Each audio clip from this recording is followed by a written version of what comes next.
Niggas got me out the drink. I'm finna be on this podcast so I can cash shit.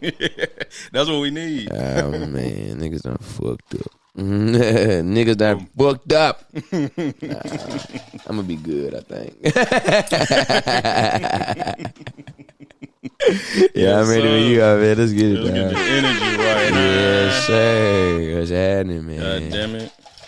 I'm over here looking like a mixologist and shit. Is Hey. this on camera? Of course it's on science. camera. Of course it's on camera. Why would it not be on camera? Right. We'll make a toast, man. Let's do it. God damn it. We've been talking about this for a minute, man. So Yes, sir. Yeah, To happy this, to do man. it. More Yes, sir. success. God damn it. Yes, sir. And the journey. A motherfucking classic. God damn it. Yeah, Lord have dig. mercy. Man, dig, huh? Yeah. We back in this motherfucker, man. Yeah. We got that motherfucking guy in the building, Hey, man. man. You dig? Hey, guys. What's up? Hey. Hey, it's happening. I got to make sure I look at both cameras. That's the close up right there. That's And the close big up, one and then there. that's Yes, us. sir. Okay, cool. You know what I mean? Yeah. Yes, sir. I gotta Yes, know, sir. man. I got to know. We know. in here, man. Yes, sir. Man, before we introduce this brother, man, y'all probably already know who he is, man. This is a motherfucking staple in the city. It's crazy. But yeah, before we get to that, goddamn it, welcome to the Lost in the Sauce podcast. I'm your host, Randy. Big Sauce, you know what I'm saying? Yeah, I All say that you good got a shit. nickname for it? Oh yeah, Sauce, man. Sauce. You know what I'm saying? Sauce. That's what I'm going by. You know what I'm saying? Don't call me that no more. I mean, you can if I know you like that. It's Big Sauce now. It's Big Sauce. That's true. You dig? Yeah. That's what we on now, man. You know what I'm saying? So it should be. Yeah. welcome, you know what I'm saying, to all my new subscribers, my new people, man. Welcome. I fuck with you. Thank you, man, if you tapping in now. If you was here from the first episode, welcome. Yeah. And I really appreciate y'all. You know what I'm saying? Keep sharing that shit. Let me know what you think in the DMs, all that, man. And, Please do. follow me at Sauceville615. Follow the Lost in the Sauce Pod. You dig? And yeah, man. Yeah. Without further ado, That's crazy. we got a motherfucking East Side legend in this motherfucker. You Who know what run I'm it? saying? Yes, sir. Meridian Court running. Yeah. You dig? Hey, man, we got him here, man. It was a perfect timing, brother. Yes, sir. You know what I'm saying? Yeah, it's just when it felt right, man. We got them linked up and worked the politics out. You know what I'm we saying? had a couple of good conversations. Oh, on a yeah, couple for of shows sure, that for kind of sure. that was segueing to this moment. So the fact that it's finally in fruition and happening at this moment is pretty cool, man. So sure. I'm always down for a promo run too. Good Yes, old sir. press release times type of shit. So to be doing it with the homies, with the gang, for some, Yeah, some man. hometown natives, Yes, sir. whatnot, man. So happy to be here. Brian Man. Brown, ladies and gentlemen. We got that motherfucking guy. Hey. Not me speaking This in is the third first person about time ever. myself. This dog is so cold. He even beat me to the goddamn introduction of him, man. You know what I'm saying? Hey, man. Hard, man. Somebody got to do it. Not playing. Hey. Hey, yes, sir. Hey, man. Hey, I'm loving it. It's motherfucking energy. We here, Yes, man. sir. Happy to be. I love shit like this. I get to be my most authentic, most raw self. So For it is sure. what it is. Yeah, For sure, man. Goddamn it. How you been, brother? I can't complain, man. Life is lifing, and of course, you adjust and you move accordingly, due to based off of what's in front of you. Can't really do much more or less than that. So that being said, back in the studio more frequently. Definitely got some things on the way, but overall, mentally, I could be better, but I'm content though. You know Yeah. what I'm saying? Spiritually, definitely in tune. Emotionally, kind of in tune. I'm still figuring that out day by day, feeling through it. That's always a process. Physically, I got to get back in this motherfucking gym. Hey, me too, man. Hey, look, I've been hooping lately, so that's like my one cardio, a bit of something that I do to keep me in that mode. As far as on that stage, yeah, on all those assets, and then just overall, I really can't complain, man. Man, that's fire. Yeah. I want to tell you, man, it's an honor to have you here, brother. Thank you, You know man. what I'm saying? That's true, dog. But, it's so interesting when people proceed or like lead on with a staple in the city or this done, this guy done this, done that. I'm like, for real? I mean, Man. yeah, true, but damn, I'm just Man, so in it and abundantly like grateful for it that sometimes I forget how much I've actually done type shit. So, Oh yeah, Yeah, man. Again, thank you for sure. Yeah, for sure. yeah. The work ain't went unnoticed, man. And you know, when it was coming down to it, I'm like, yeah, I got to get that brother on there. I mean, I had a pristine list for a certain amount of time that I'm like, if I can get to where I could talk to that person, that'd be dope. People act like they can't talk to me though. That'd be the crazy part. And then I'm not saying that. Is it stardom or anything like that? Niggas be acting like niggas act like they ain't got my number. I'm not hard to reach, bro. I know how that go too. You know what I'm saying? I'm not a hard person to reach. It's so surprising to me how many people, for example, don't even think I live in Nashville. I've been back here since like 2017. You kidding? Because I mean, you like a staple. I don't think, you know, if you coming in the city, like, don't nobody know that. I don't think I've approached anybody that didn't know you was here. Bro, I had a lot of people like, bro, you is that you just live how here? is that just how smooth you move? I mean, or whatever? I guess you could say, you know, the crazy part is I be hiding in plain sight because you can catch me roaming the city with my headphones in, like bumping. Facts. You can always catch me doing that. I done had a couple people honk their horn because they didn't notice me walking around the town with my backpack on and shit. I don't be working at the most obscure places. I used to work at Hattie B's. I don't work at McDougal, so it ain't like I'm just under some rock or anything. People just act like I'm not as accessible as I could be, and the thing is, nigga, ask, reach out. I feel that. I feel that. Let me ask you though, for like a person that comes out of nowhere, then, because I know all of this is kind of like new to you, and I guess you kind of just taking it all in stride. But is that ever difficult when just a random person just walking up on you, or knowing from anywhere? Nah, not really. Because I mean, as much as it is still something to get used to, it's something I've gotten used to. You know what I'm saying? It's happened for a while now, even to where when we did the show at the Dive Motel back in June, myself, Carrie, a few others, we sitting down, just kind of like prepping for the show, getting ready or whatever. And I like slide out trying to be smooth, and I thought it was like some extra chair, pew, whatever that shit was, to slide out of, and I almost fell and busted my ass. Out of nowhere, white girl come through and was like, "Not that you almost just fell, but can I get a picture with you? I'm a big fan." And like, I couldn't even be like embarrassed. This shit turned around, made my day. So I'm like, you know what? Shit ain't so bad. I always just busting my ass, but it's all good. You know what I'm saying? So it don't necessarily, it'll never get old. It'll never not be weird to me just because, you know, I don't think of myself in that light, even though I am an influence, a role model, inspiration to somebody. But end of the day, when you have put yourself forward in that position and in that spotlight, it comes with that type of attention. It comes with that type of what's the word? Accolades. It comes with that type of like affection and expression that people will be like, hey, I fuck with you, whatever. So you just got to be grateful for it and handle it person by person, bit by bit, case by case, and go from there. Now that I'm thinking about it, so then with that, because regardless how I look at it, and especially me now being in this space, I'm still adjusting myself, right? Because I'm starting to get noticed more. I kind of popped out of nowhere. I just regular ass nigga, but it's been ass. But nigga, I love, but you the thing, but to your point though, you must be doing something right, because I've been seeing it, and I'm like, damn, I gotta hop on that, and just how that's love, authentic and laid back it was. You don't get that many spaces where in general that allow you to just kick back, relax, and actually be you without any consequences, except for whatever you decide to say. Then you live with that yourself, but you don't come in here and be like, "Hey, talk your shit." Like, hey, come as you is, and we'll figure it out from there. That's you know it, what I'm saying? So that's it. That's love, man. I appreciate that. Absolutely, hell yeah. Thank you. But I was gonna say with that, is it a difficult separation of the two? And I know, just ironically, you use your regular name as your rap name. Yeah. But is that difficult to separate when you want people to approach you as Brian Brown, the human, versus Brian Brown, the rap? Or the artist? It's difficult for the simple fact of so many people, like on like a service basis, it's difficult because so many people know me as Brown, and I originally started off as Brown. And I had gotten to a phase in the point where I had gotten real comfortable with myself. And so that's when I started going by the full name, Brian Brown. And so now I have a tough time just getting people to be like, hey, Brian.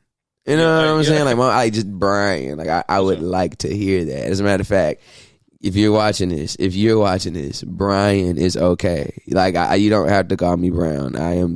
I like my first name a lot, a whole lot. Now, you know what I'm saying? Now, it's certain folk who done know me for a minute and they done known the nickname. So if a nigga holler out Backpack, or if I hear BB, or if I hear Brownie, or if I hear Beasto, that's like a nickname my auntie gave me or some shit like that. Or if I hear Sleepy or whatever, you know what I'm saying?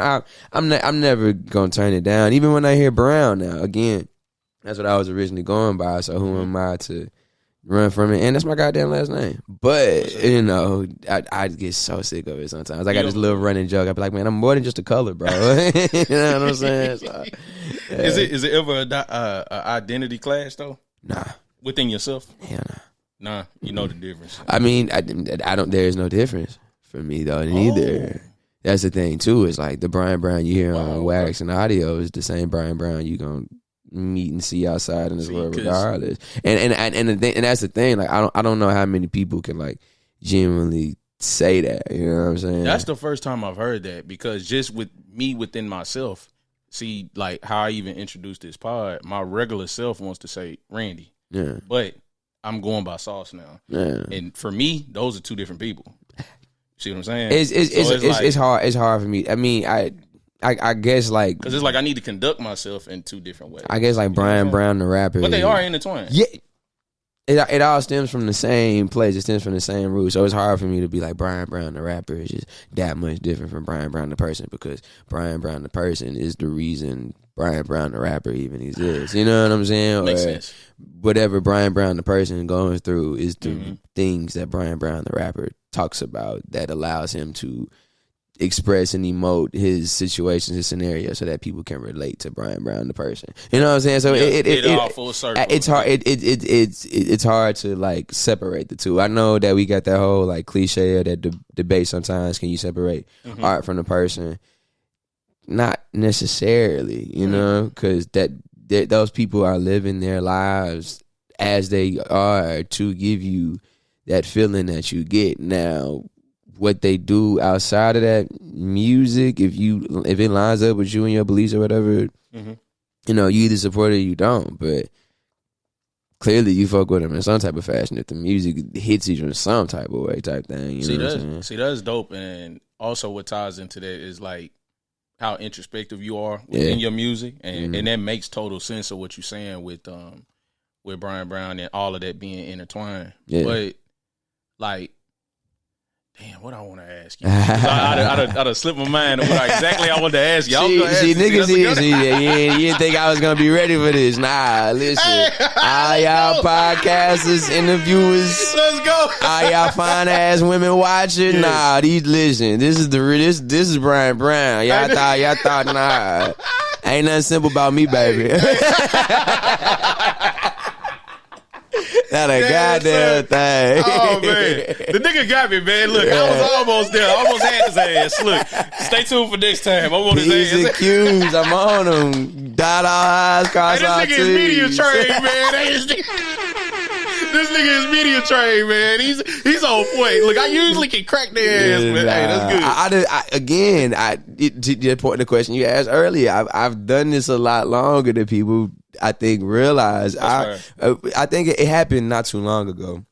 I was with somebody, and I just hollered out the fact that within the moment, I had hollered out the fact that I've been dropping music for almost 10 years now.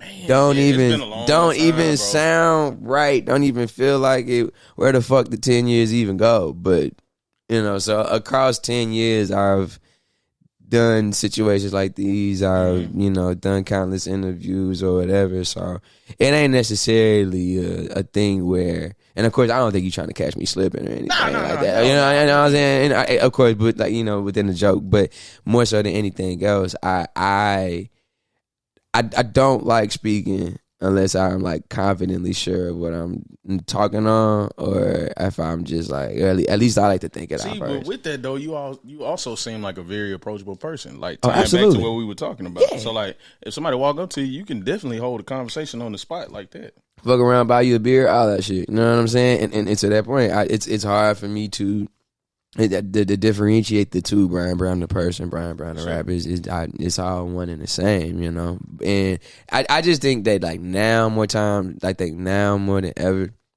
I wish people would kind of read the room. Mm-hmm. I'm not saying that I don't like being approached or anything like that, but if you just see me by myself, headphones in, just chilling, watching sports, don't ask me about no goddamn rap, bro. Hey, I kid it, y'all can ask me. I kid it, but like, but just hey, keep it moving. It's just as fine. I might not be in the mood for the small talk. You know what was also dope about what you saying there too is because like when I first started my podcast, I've seen you a couple of times in between that setting, right. And for me, like you said, reading the room is very important. Mm-hmm. So if I see a situation where it was time to approach you on that, but if it wasn't, who gives a fuck? And you know what I'm saying? Like move around and enjoy the setting, or let you enjoy your piece of what you doing. You know what I'm saying? And that be half the problem with a lot of like events and things that I see out now. Folks don't necessarily. Well, it seems to me. Let me not project on anything. It just seems to me that folk don't appreciate what's in front of them. Like they just there because niggas is there instead of what was the one shit your boys and them, like your Breeze and them just had the other day with Sky had the photography on the walls. It was that CE guy that joint right there. I can't think of the name. Is it Arden Friends? I think it was. Okay. That shit right there. A nigga like me, I'm high as hell, enjoying every little bit of photography of it. Yes, hoes in there. Yes, a lot of niggas I know in there. Nigga, I came to see a motherfucking art gallery for You know what I'm saying? Most people be like, sometimes I feel like people just show up to just take the photo op, or they was there just to be there. You know what I'm saying? Deep topic, bro. And I catch myself doing that too. Is like, I'm a real person. I'm grounded. I'm grounded with being in the moment. Right.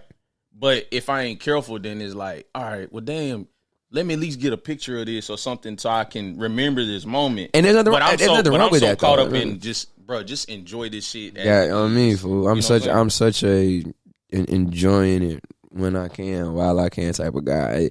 When at shows and shit, I rarely have my phone out. I be mad sometimes, like after the fact, but in reality, it's one of those things where, for my own memory's sake, I'll look whatever if the weed don't kill my brain cells. I remember down the line like, hey, damn, I was at that show, yada yada yada. Yeah. Like before I do shows, niggas be so surprised that I don't smoke or drink before a show. I'm like, nah, bro, I need to remember everything so I can to do what I need to do the right and proper way. Yeah. Let me ask you, speaking of shows, so a couple of weeks ago, like we was at Nashville, so I was there, and yeah, what a fucking night! Oh my God, there was so many beautiful Delisha, women. 2 L's, Jimmy, the whole gang. Yes, let me get him.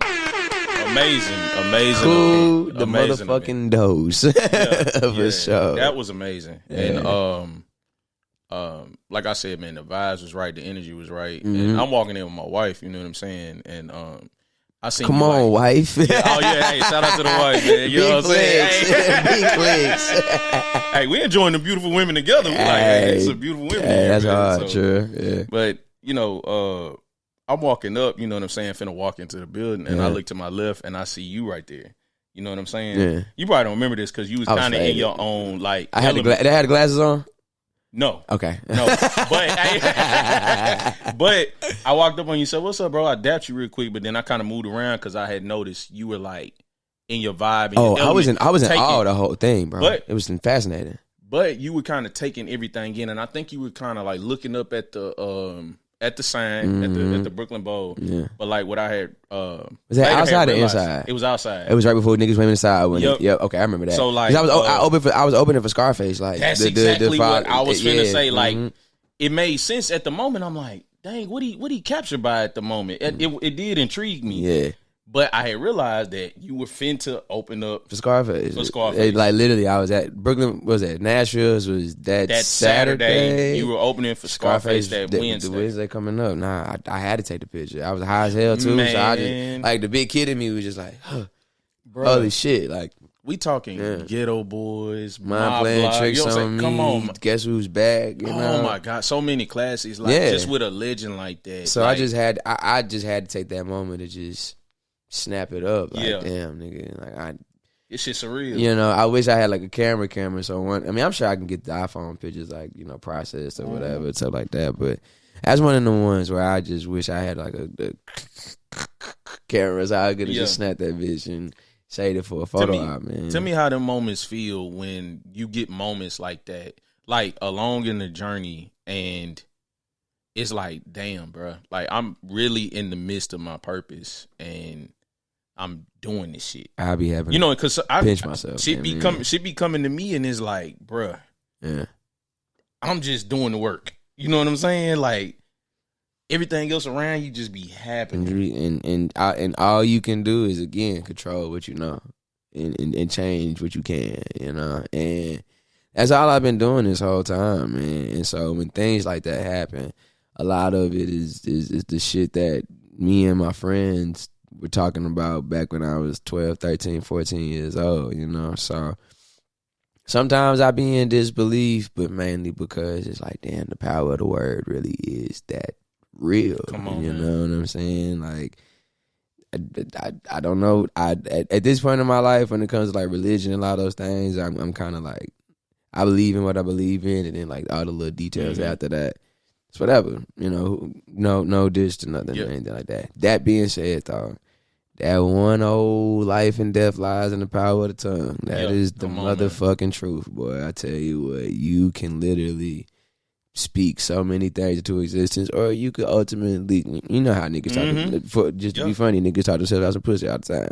Just kill some shit, you know what I'm saying? Just to keep it simple as that. But you can bring life into this world and also kill it as simple as just saying the right or wrong thing, man. And over the years, I realized that with the right mindset, the right, you know, bravado, the right confidence in how you speak on it, and then how you go after what you speak on, anything motherfucking possible, bro. And that's really what's been happening since a nigga started rapping. I've been rapping since I was about like 14, 15. Started dropping music officially fall of 2013. Yeah, so I'm about 15 years into it now. When did you fully commit to it? Like, cause I've seen you do some things to where it was like it really garnered like my respect for what you do and the like effort what that though, you put into your craft. if you don't mind me I'll asking. tell you a specific event. Okay. This is when Chuck was early in his craft, and he went to a couple of shows, and I forgot. I think it may have been. Shout out Chuck Indigo, man. Shout out Chuck Indigo. Yes, sir. Real quick, just before you finish, that's one of the coldest hoopers I've ever met. That's how I met that nigga. He was hooping. Oh yeah, just being at the East Wide, all that Margamatic shit, man. Listen. That nigga, him and Chris Willingham, when that was the backcourt at East. Hey man, oh my God. Were you at MLK then? Yes, sir. Yeah, okay. I actually graduated a year before both of those guys. I'm 2011. I think Indigo and Willingham are 2012, if I'm not mistaken. Yeah, so my fault. But you saying use that Indigo show? So at that particular show, Chuck was on like a lineup. It was like Young Soul, Chuck. It was some more like Evan Dupree, I think. Was that the joint 2018 at the SIR Studios? I can't remember. I think it was. It was off of maybe Douglas or something. I mean, not Douglas. Donaldson Pike. Oh, you're talking about that little shit in the cut. It was kind of like it was some little shit in the cut. It was like a downstairs. Yep. Yeah, like I know exactly what you're talking about. I like that venue too. It was ghetto, but I liked it though. Yeah, I ain't gonna lie about it. It was hella ghetto. But look, but this is when I garnered my respect for you, bro, and I was like, yeah, like. I would just fuck with it because I seen you come in I think I was fresh off work. You was fucking fresh off work. Yeah, bro. Actually, yeah. And went up there and fucking rocked it. We did Backwoods and Backstreets that night. Yes, bro. Yes, you remember that shit? Yeah. That's hard. So this when I I gotta tap in on Brian. If people only knew how many times I've actually done that for people, I've just fresh off work, you know what I mean? And they needed me to do the verse, or that it was always like, bro, I've done that a couple times. It's nuts, hard, honestly. Nuts. That's hard. Yeah. I love it that much though. You know what I'm saying? Like I really genuinely love it that much. Into the question that you had previously asked, like that led to this. I committed to the whole thing probably when I was about, let's see. So that's a tough question to ask. Well, it's a tough question to answer because like I know when I committed to like, hey, I want to rap. I was like a sophomore in high school, telling niggas like, hey, I'm going to school for a year. I swear I was Kanye 2.0 for it. Like I had it all planned out. I'm going to school for a year. I'm dropping out this, that. Because for a second I thought I was gonna grow and I was gonna be a point guard for Duke, but that just never panned out. It just never panned out. Look, I'm in the same boat, brother. Look, all this bullshit about eat your vegetables, all that shit. You go hit a growth spurt, man. Drinking milk, fucking liars, fucking liars. Santa Claus, all that bullshit is fucking liars. Whatever. But yeah, man. Like I was about 16 to 17 when I was like, yeah, I know I can rap. And then I went to Western Kentucky for a year. And were you hooping up there? I was in the rec type shit, you know what I'm saying? I'm a way better basketball player now than I was growing up. Because I understand the game so much better, you know what I'm saying? I was just playing because Izzo ball, Kobe, all them shits. I want to hoop like them. I just want to ball. Now that I understand the game better, like bro, I am a pretty solid point guard, my nigga. That's big, hard. big, got big, that pick and roll down. Big, oh my god, nigga! I hit a bounce pass to somebody the other day, so nasty. I had the tightest one to get that bitch through, and that shit was hard. An assist make my day more than a shot, man. It's a good feeling, man. Everything I love. It's a good feeling. But yeah, man, I was at Western. And my second semester, I had a history class, and I vividly remember just having this blank out moment. And I was like, all right, you either can sit here and do this for the next 4 or 5 years, yada, yada, yada, or you can take a risk and never ask yourself what if. And yeah, so that was that. And even still, after I dropped out, because I dropped out spring of 2012. After that, I still took a year to kind of fill it out. And after a while, what really happened was I was rapping. I was getting back in the swing of things. And like I talked about on Newports, that was a true story. Like my sister had went to prom that weekend, and like that morning I had found out that like one of my friends had committed suicide that night before. And I vividly remember going to the funeral a week later. Rest in peace, my nigga Dalton, by the way. Always and forever. Never forget the magic, ever. I remember going to the funeral and I cried like a bitch. I cried. And at the time, kicking it with some homies. Honestly, with the squad I'm still kicking it with now. But at the time, though, everybody still was like in school. Everybody still kind of like had options. You know what I'm saying? I was rapping or working, one of the two. You know, everybody kind of had like a quote unquote plan B. And so I think because everybody had something to fall back on, and meanwhile I felt like it was all or nothing, I kind of had to like channel some shit. So you factor in that plus that news, I was like, all right, you know what? Something got a goddamn shake. Yeah. And that's when it ultimately clicked, and that's when I started writing 722, all that good shit. And that's an amazing project. Yeah. Thank you, man. And I was just telling somebody last night. I was telling my homegirl Jordan. Shout out Voodoo Child Joe. A lot of people don't know that I pretty much executive produced that whole EP. Really? I picked out all the samples and everything. Wow. Yeah. Only joint that isn't necessarily a Brian Brown produced thing was Dollar Menu Ballad. Because I bought that beat from Siege from 2-9, and crazy enough, two funny things about that. One, my nigga Money Making Neek, shout out my dog Neek from Atlanta, had already had the beat, and I didn't even know it. We was gonna try to try to drop it as a single, but he had already had a song or whatever to it. We still ran with it because we didn't know no better. Mm-hmm. And then two, I had the option of buying Pusha Man by Chance the Rapper. That beat, I'm your Pusha Man. I'm your Pusha Man. Yeah. It's crazy. Yeah, I still if my Yahoo email even still exists, it's in there somewhere. It was like 3 or 4 beats that I was trying to buy that like Siege like maybe let me pick from, and I wish if I would have known that Money Making Neek had rapped over the Dollar Menu Ballad beat, I would have chose Pusha Man in a heartbeat type shit. But I guess life worked that way to where it winds up with Chance and this and that and this. But yeah. That's crazy, right? Crazy as shit for Yeah, life is wild. Life is wild as fuck like that, man. Hell yeah. But with 722, I picked out all the samples. I'd even my homie J.O., shout out my dog J.O., he had produced most of the EP. And even with the songs that he produced, I was like typing out the synopsis of what the song was about. I was sending him songs to kind of have a mold of what I was looking for sound-wise and shit or whatever and things of that nature, man. I'm spending countless hours, 1 a.m, on my mama like desktop computer typing that shit. Speak to me about that feeling when you dive into something.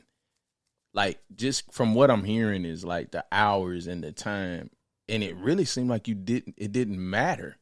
You know what I'm saying? Like, you were so like committed to like the passion. Oh yeah. Like when you catch something that like, dang, I'm having fun with this. Damn, this shit is amazing. Like I tell people all the time, you really getting into the nicks and crannies of like some of these things. You can't tell me about love or dedication.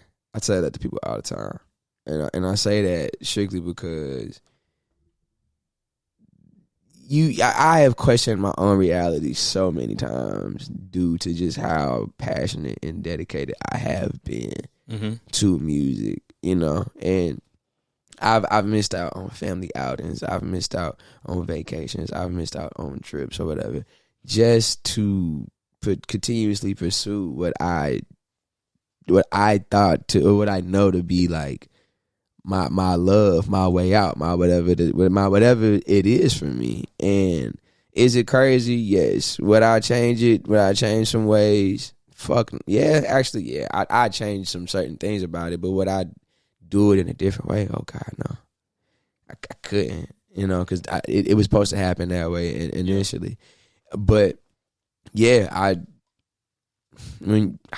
always loved it like that, man. My mom grew up singing in church. My aunt taught herself how to play piano when she was like 5 years old. My granny sung in the church. So it's just something that's always been around me. And honestly, just it ain't in my genetics, but it's about as embedded gonna be for real. Right. And so when I decided I wanted to rap, I just wanted to continue to do what my family had been doing, but just in a way that I thought was cool for me. Because I've always been good at talking. I've always been good at saying things. I've always been good at just being profound and shit like that. So, yeah. I had found like a fun fact about you that let's see what this is. I didn't know that was it when you was at WKU, did you major in like broadcast? Yes, sir. I listen, I still want to, and eventually, like, I get out the rap game at some point. I'll never stop rapping, but I get out of it at some point. But no, sports podcast, some type of sports TV show, something, please, absolutely. Yeah, listen. That's crazy. If you the key women, if y'all watching, y'all want to know the key to my heart, hot chicken, sports.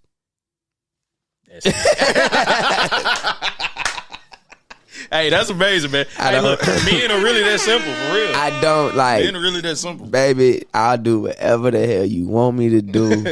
But when my Braves is on TV, just let me rub your booty and let's watch this game together. I promise as soon as it's over, win or lose, you got all my time and attention. Yes, I swear you do. But while my Braves is on, while my Lakers is on, while my Vols is on, the least I ask of you, just act like you care, baby. I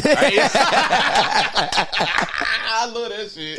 We'll figure out the rest, but just act like you care, man. I love that shit. You know what I'm saying? But yeah, I had some dreams of being a broadcaster, analyst for ESPN, big time. Big Stu Scott fan, big Scott Van Pelt fan. There's a couple of them now that I really like. Kevin Nagandi's pretty solid. Elle Duncan, I love man. Elle Duncan's the shit. She is not only a gorgeous woman in general, but the way that was some of the smartest things they could do. She's a trailblazer and she's so just authentic in your face, raw as fuck, and that's the kind of like the spirit of the Scott Van Pelts and he's still going, but like the Stu Scotts and what's your boy Bob Lee, even like those type of guys who just they stand firm in what they're about, and they report the news also too. Like when it's time to like speak up, they'll definitely speak up. What's the other dude name? This is another white dude. You ain't talking about like Max or nothing like that, are you? I mean, Max is cool, Kellerman cool, but I'm definitely not talking about Max. Colin. No. I hate him. I can't stand him. He be trying to bait, bro. He's trash, bro. God, no. Like, he's not bad, but he know what he doing, bro. It's your boy who be doing. It's your boy who be doing the E60s and shit. White dude. Oh my God, it's killing me that I can't think of bro name. But dude is the deal. I like people who even when it comes to sports, like they are giving you like the best of what they see and what they know, but they also don't mind like genuinely giving their like thorough, most honest opinion about the situation at hand, man. So it's gonna piss me off that I can't even think of it. I'm gonna remember it later on in this interview. I'm gonna be so mad, but yeah, man. I big wanted to be on ESPN, still do to an extent, man. I just love sports. You would like to just do it on the fly, like, you know. Once your career is already established, that'd be something dope to circle back just give me a weekly hour, 2 hour long situation where I could talk about sports, music. If niggas got a couple gambling parlay bits, we can discuss that type shit. You know, finish it off with some new BB music or whatever. Listen, I'm over here getting my hello. We got to delete this part out, okay? Niggas gonna be trying to bite the sauce. Nah, I got the sauce on the sauce. I see. Listen, I'm white. I wish a nigga would.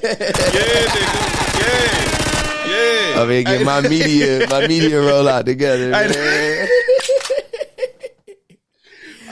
What's fuck a rap? No, I'm playing. Hey, but like back on music for a second, man. One thing I do value about what you do as a creative is you take your time with your music and your product that you prefer to put out. Yes, sir. It's quality over quantity. So my question to you is, how do you navigate through like the industry when it's so much constant and fast product being put out? How do you keep your foundation solid in your plan, you know, while you're crafting? Because you may have a time span in between projects. You know, you have your fans like, man, what the music at? And that could be a lot of pressure. But how do you being like, you know, hey, good food, cook slow. We're going to take our time with this. You know, when I present it to you, it's going to be well worth it. So, like, what helps you through that process? Weed. So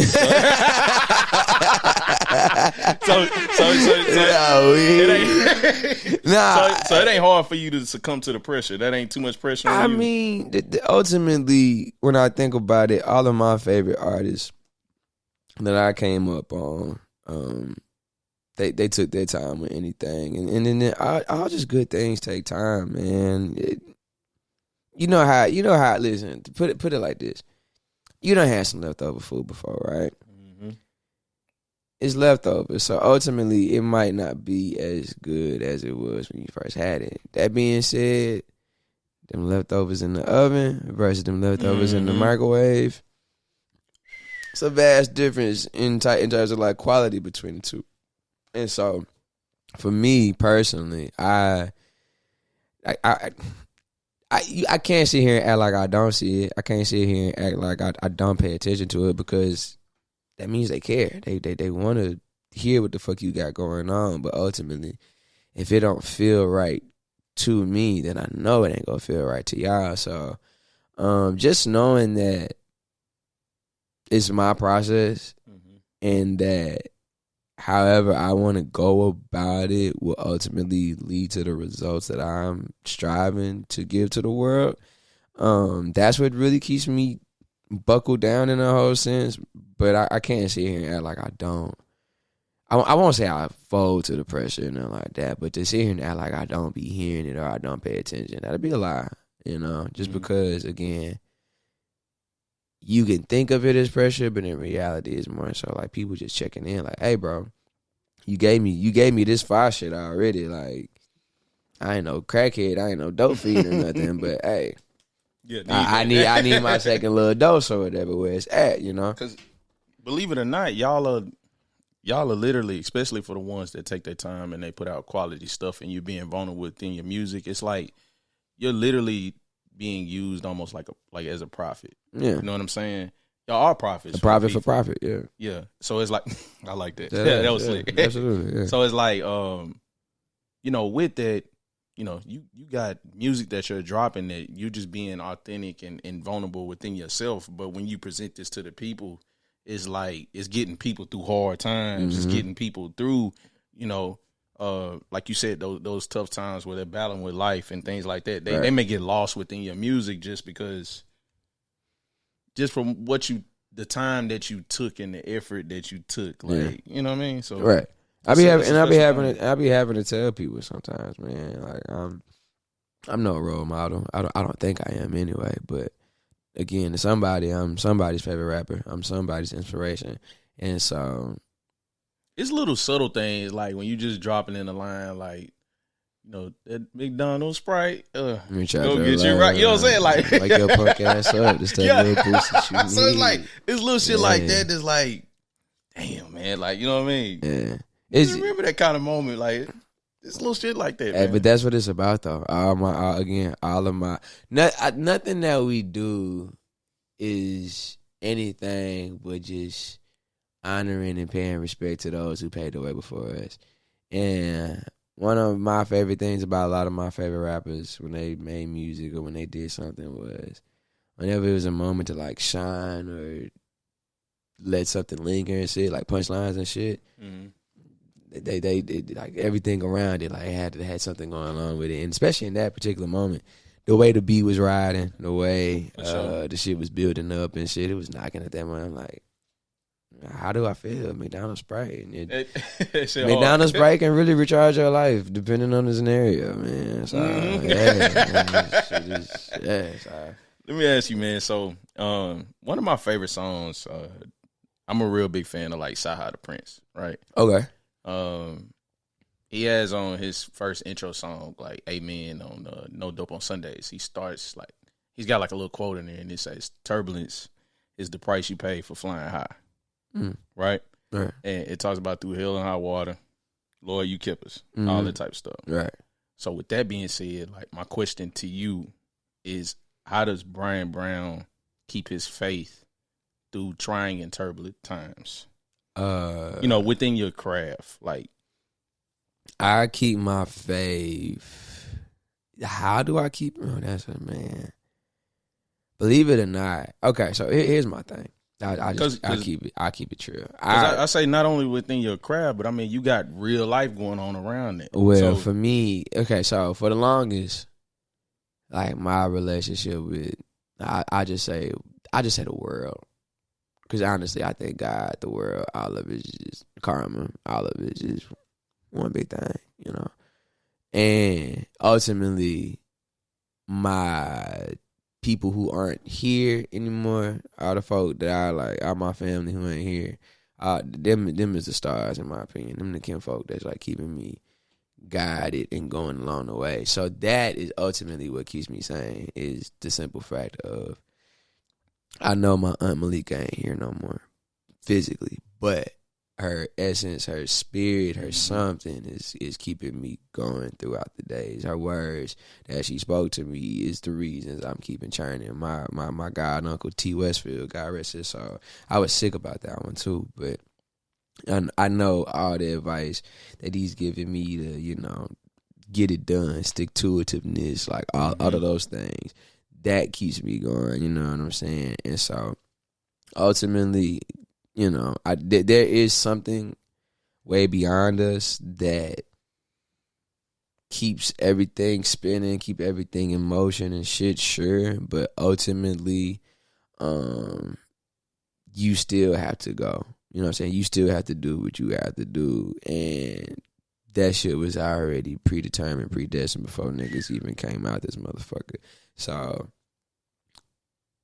I guess the thing is, like, when you've got a choice or you got the option, you got to kind of think and remember the principles that you came up on, the morals that your family kind of instilled in you, the village that helped you become the individual that you are, then got the mindset that you have. You got to remember what they taught you one time and just, make the right decision based off of like whatever you need and what you feel is important. Mm-hmm. Live with them consequences afterwards, ultimately, always, anytime, any day. But it ain't like somebody didn't teach you better. It ain't like somebody ain't tell you what to do or what not to do. It's on to you to kind of like take them lessons and apply them how you should, though.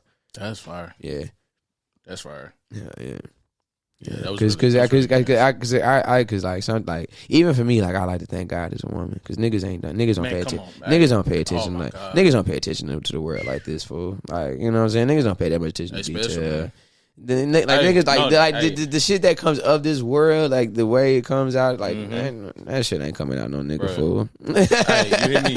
And just me. Shout out women. Yes, to all the women. Shout out y'all. Yes. Especially my black women. Hey, what's up, man? That right there, like that's one of them things that just kind of keeps me at least like calm or like a little bit more optimistic than the day before, because it's just something more comforting knowing that like a woman looking after me, watching over more so than a man looking after me, watch over, because niggas be on that bullshit. Women do too. Women do too. But like just in the grand scheme of that and the idea that like, nah, fool, I'd much rather like Mother Nature look after me, because Father Time is just ain't no bitch. You know what I'm saying? Like, nah, that's real, bro. That's real. Mother Nature, a cruel motherfucker too, though. But even still, though, it switched up a lot of things for me just as a father. Like watching my wife give birth, man. Yeah, it's totally different. Like, I thought I knew what love was. You know what I'm saying? Yeah. Nah, and then you got that. It was like different, dog. Yeah, different shit. How you like being married, bro? It's amazing, man. One day, maybe one day. But what I will tell you though is, see, the concept where people make it difficult at is when they give up on the race. It's a constant tango, right? It's a constant.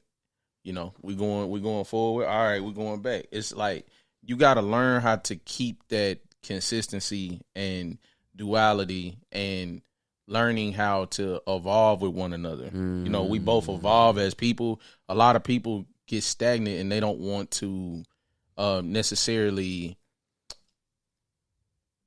adapt and adjust to the next evolvement. So like the people see you there and want to keep you there. Yeah. So within this, I mean, my man Nick, he puts it in a great way. He always says like he look at being married as like we both getting into a car and we both are heading to a destination, but you have your journey that I'm going on, I have my journey that I'm going on, but we deciding to do this together. Right. See what I'm saying? Yeah. So it's like through my wife's involvement, I have to learn how to communicate with her. I have to learn how to adjust because the woman that I was dating at first is different than the mother and the wife that you had. You see what I'm saying? Yeah.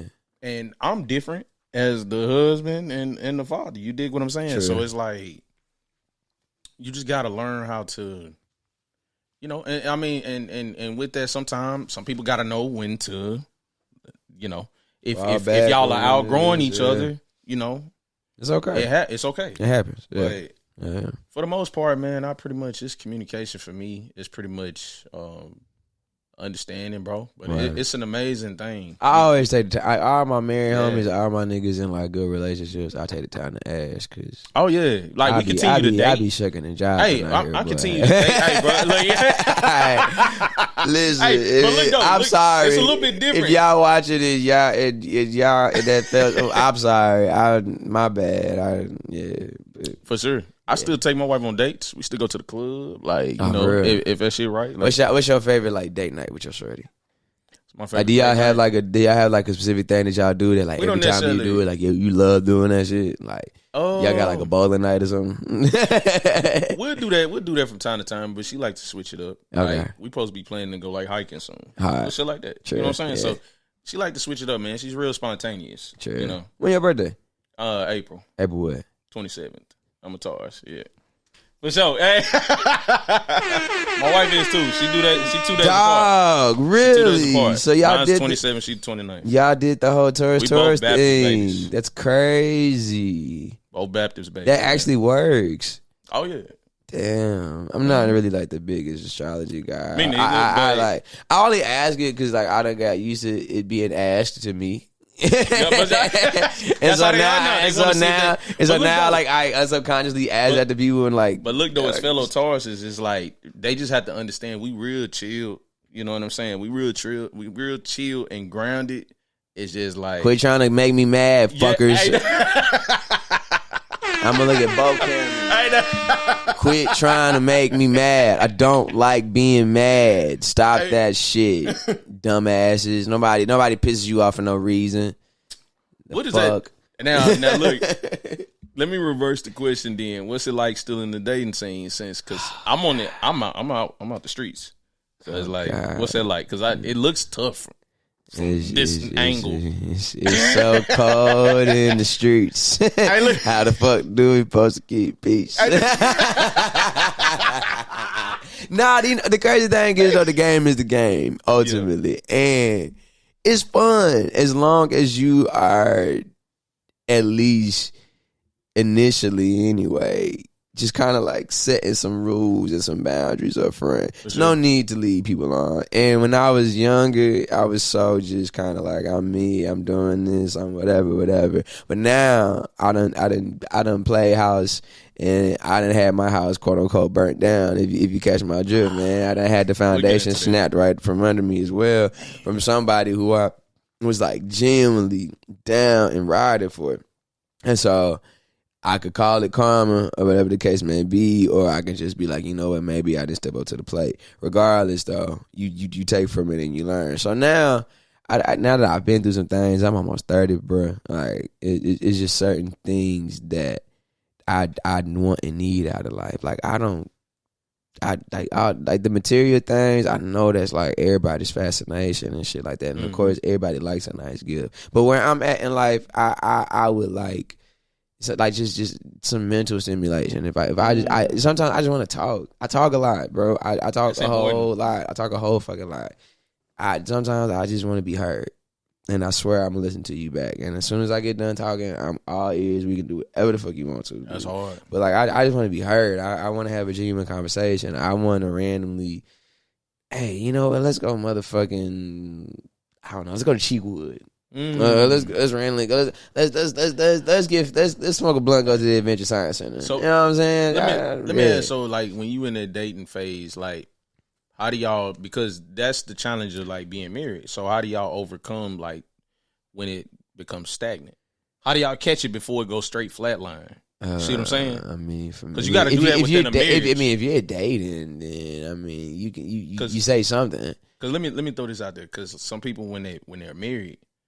They'll climb that mountain. They'll get that post up, But then when they get married, they get stagnant. And the shit be killing the marriage because it's like, oh, you forgot how to date your woman. You got to keep climbing. You got to take your time and fuck your woman right. She may want to be fucked different now. Like, you know what I'm saying? It's different shit. Like, I mean, again, communication. That's what that all falls down on. You got if you not feeling something, you got to speak up. And niggas, and I think for me, the most, I guess, like, frustrating thing I see just from like either from my own experiences and either watching from others is that niggas have got to be more like adamant about what they want. Have to be, you know. You have to be like, if you're a nigga and you don't like something, like, please say that, because listen, women, it's not y'all fault, but women will.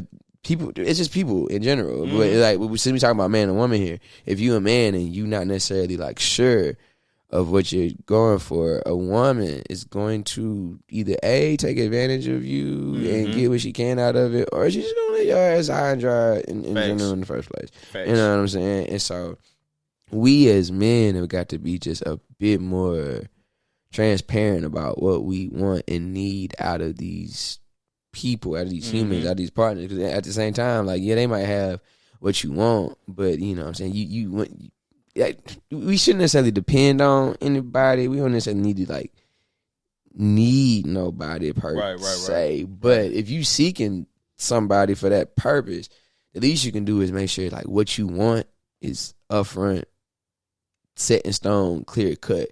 And if that's not being tended to as best as possible, then you got to do it, but you got to go. You know what I'm saying? Facts. Women got to be able to accept no, too.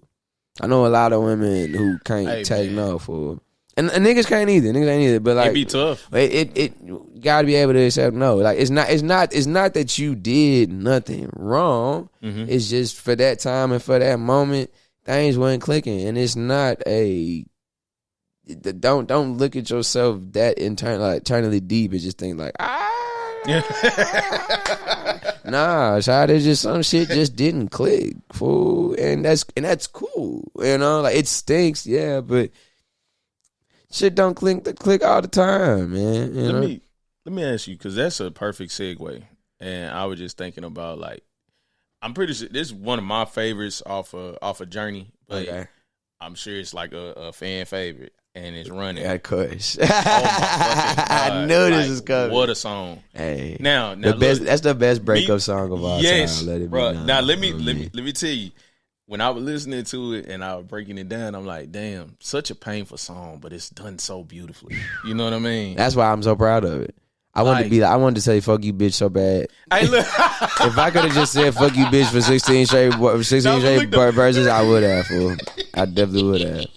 Fuck you, bitch. Fuck you, bitch. Fuck you, bitch. Fuck you, bitch. Yeah, hey, but look though, you asked yourself a real fucking mature question when you was what is it with our infatuation of holding on to things, praying and hoping it'll work out in the end?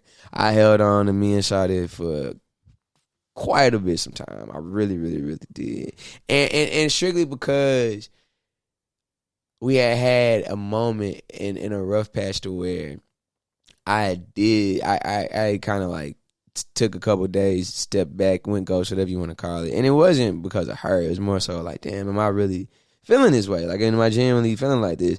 I should have said something and spoke up and been like, hey, me not talking to you is not a byfactor of who you are. I'm more so just kind of having doubts about myself and making sure I'm ready for what I want to get myself into type thing. And it had triggered something to her that kind of reminded her like father daddy issues or whatever, thing like that. And I thought that we had mended the situation after that, but in reality, it was something that she didn't necessarily truly get over from that moment on. And so I was just along the string the whole time, thinking everything was Geechee, but in reality, I was a placeholder, essentially. Yeah. I was there for whatever her reason was, even though my reasoning for being with her, you could say it was a little bit more in depth than what I think I might have been for her type thing. And so ultimately, it ran its course. I had tried to like hop into a little situation afterwards on some rebound, make sure. No, I still got it. It'd be like that, yeah. Such a fucking dumbass thing to do, bro. We be doing that shit, man. That shit does not work. We be empty as fuck, man. Bro. Oh my. Whole gas tank on negative livelihood, man. And bro, fucking stupid. Hey, man, it could be the finest piece, man. Fucking it's nuts, empty. man. It's empty, It's fucking man. nuts, bro. I was dumb, man. And I've apologized to that shorty many times type thing. And don't necessarily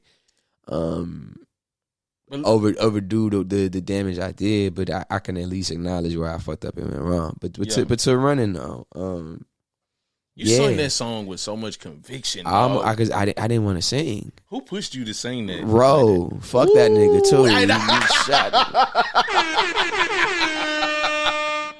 That's my nigga. Listen, that is my dog through and through, man. One of my that's like somebody I like consider a friend of mine, bro. Okay. So I've told this story plenty of times, but I love telling the story, so I don't mind it because the song is that beautiful. He and I take the mega bus to the A, and I was going down there because I was supposed to have a studio session at Doppler, and my manager at the time, he was on some fuck shit, shiesty shit. Like, he knew I was coming down there. That's who I usually would crash with or whatever. Mm-hmm. But he just wasn't answering that phone the weekend. But the shorty who I'd been talking to, on the whim, didn't know who a nigga was. God bless her. Picked niggas up from the mega bus stop, this, whatever. And kicked it, had a good time, yada, yada, yada. But one of those trips that I made during my time in the A, Black Metaphor, good friend of mine, producer, kicked it with the house, all that good shit, done stuff for Rick Ross, the gang, all them, you know what I'm saying? Black Metaphor is the deal. And we were just chopping it up, catching up on life and shit like that. Because this is this is 2019. Yeah, 2019. This is right after Nipsey had passed away, like a year after, or whatever, if I'm not mistaken. And he was saying how when Nip died, excuse me, when Nip died, he had made like 100 beats in like 14 in like a week or some shit like that, bro. And we was going through beats, and one of them happened to be Runnin. So we go back to the Ville a couple days later. We back at the compound. It's myself, Ro, OG, Black Sun, Kazi, and I want to say one more person was there. I'm always confused on whether this one person was there or not. I want to say he was, but I can never remember. And so we're everybody is upstairs. Me and Ro are downstairs going through those beats. We went through a couple of them. And he's like, nah, like, it's okay. So I go upstairs to go smoke. Ro don't smoke, but I went upstairs to go smoke or whatever. I go back downstairs, Runnin is playing. And he's like, yeah. And I'm like, yeah, all right, fuck it. So, and mind you, at the compound where niggas, record at, crash, all that good stuff, niggas is always in the studio. Niggas is always around or whatever. For some reason, for this in particular instance, that whole entire session me and Ro made Runnin. It was just me and him in the studio. It was just him and I. I'm like, bro, this I don't know. That's God, and that's the thing. I'm vibing to the beat. I'm hearing it, and I'm hearing him recite his verse out loud. I'm sure you done been in the studio with niggas, writing and they rapping their verse for it's like done. He's writing that shit and he's spitting it, and I'm listening to what he's saying, and I'm thinking to myself, is this what we doing? Like, is this what's happening right now? And mind you, I'm still fresh off the fact of I'm not ready to let Shawty go. I'm still feeling her, even though I just got done leaving from a shorty, and you know what I'm saying? Like, bro, I'm just big nigga shit, fool. I just big dumb ass shit, and I'm not proud of it, but it's the truth. And as much as she had pissed me off, as much as that thing had went sour, I had I had and still got so much love for her that it was hard for me to even be negative about anything that we had been through. Because you pulled out pretty much the positive, and you was just being like real. You know what I'm saying? Just real about the situation. It's honestly in my true honest opinion is one of the best verses I've ever. It was amazing. One of the best verses I've ever. It was amazing. Like that whole time, like when you first put that Journey project out, I'm like, that was one of them that just stuck out. And I'm so sick. I'm so sick that COVID hit, fool. Because I was supposed to be touring the world off that shit, man. That's one of them ones, dog. Yeah. But I'm listening. I was not ready to end that shit with her. I really wasn't. But I personally knew that, you know, the time was up, and I got this this another little running joke that I always tell. I tell Shorty, I'm like, listen, if I write a verse about you, that you really meant something to me. Hey, you said it. I don't mean to bounce songs, but you said it on stage, like, hey. You know what I'm saying? I tell my mom about you, tell my pops about you, hella legit, whatever. Like it's in that realm. Like if I'm telling my folks about you, if I done wrote a verse about you, like come on, like you was one of them ones, and I just as best as I could, as vaguely yet specifically as I could, was like, you know what, man, fuck you, but I love you though. You know what I'm saying? And I did that so eloquently and so poetically that my petty ass, I sent it to her as soon as the song was done. And she was like, it's all right. I'm like, girl, why the fuck is you like? Why is you like? And I texted her, I was like, why you lying? How did the hook come? Because it's like, I can't believe. So, if you, okay. And how did he get you into, like, dude, sing this shit? So, all right, I want you to sing this shit with conviction. So, I think I still got the beat on my phone, actually, if I'm not mistaken. Marathon. That's hard. He about to hook us up with some exclusives, man. Hey, ain't none of y'all can get this out of Brian Brown. Y'all better stop it. You know what I'm saying? I'm different.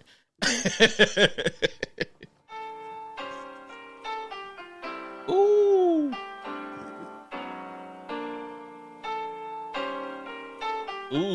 So it's already there. You know what I'm saying? Like, that feeling. Yeah.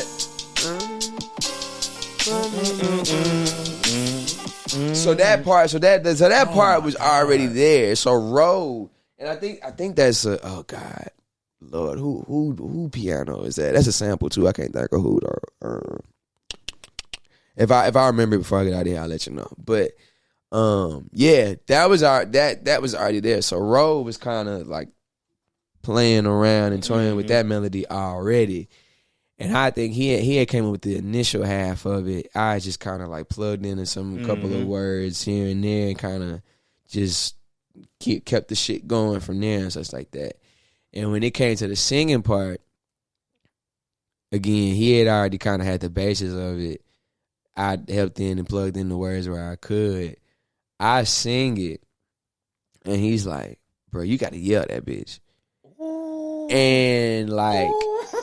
just a nigga from the South, and as a singing ass nigga, I knew exactly what he meant. But the thing was, how I am about my singing voice. I'd rather you catch me slipping than to catch me flat or sharp, fool. Yeah. Everything I love. It was one. Again, another running joke. What's one thing in the world you don't want to be? I tell niggas all the time, sharp or flat on everything. And so, yeah, he tells me, hey, you got to yell it. I did not want to, just because I wasn't that confident in my singing voice. Was it a creative debate like at that point? Like, it wasn't even no, because I knew what he meant, and honestly too, I knew I had to do it. That was the only way that was the only way that hook was gonna ring off the way it needed to.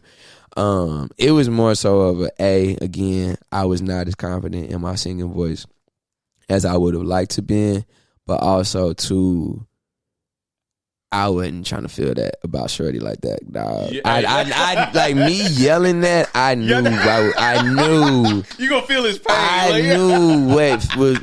Again, I mentioned it earlier. I almost cried singing that shit. I really did. Great. And a part of it was like, damn it, that bitch got me. But then also B, damn, I ain't sung like that in a minute, and it sounded that well. Okay, bet maybe I ain't crazy after all. So after we got that done, I want to say it took me about like an extra maybe like 20, 25. It took me a minute to write that verse. I'm not gonna lie. I mean, I wrote that in that setting or whatever, but it took me a minute. It took me a minute because, again, I was as vague as I could have been for like the grand scheme of things. But who I was talking about, she fucking knew who the hell I was talking about by the end of that one, man. So. Yeah, and it was just one of them ones. And as soon as I got done, I was like, "Hey, Ro, I'm trying to put this on Runnin. I mean, on Journey, if that's cool." And he was like, "Hell yeah, man!" And I didn't really had that many. As a matter of fact, I think that was honestly like the first feature, for real. Wow. Only that was like the first feature, and the only thing that I told myself that I would do, like feature wise, that it was not like that I would do, or like the only thing, but the one thing that was like a priority for me whenever Journey came out was Chris P's got to be on the album. Like that was like my one, I guess, like rule. But Runnin was so tight that I just couldn't pass up on it. And then with Stay, I just needed some women vocals. Who better than Lil Line? OG's been my dude since the beginning of time. I love OG, man. That's like really my third cousin. Shout out, bro. So shout out third cousin. So I just had to throw him that oop, man, and stuff like that. But yeah, Runnin was just one of them things that, you know, life presented some lemons, and we made a whole ass souffle after that.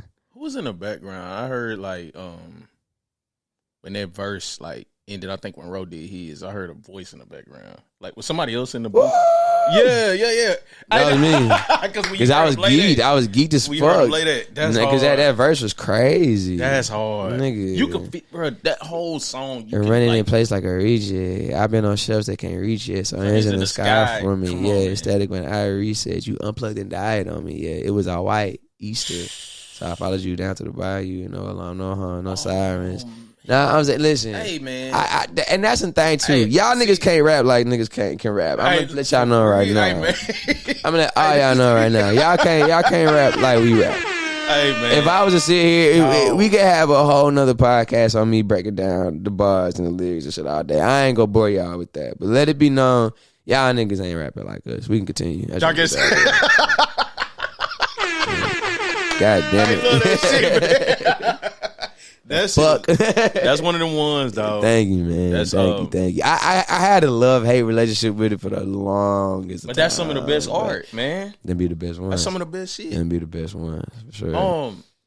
Before we get into Funky 10 though, can you talk to me a little bit about like it seemed like, man, you had a lot of fun, and man, shout out Josh Nachos, man.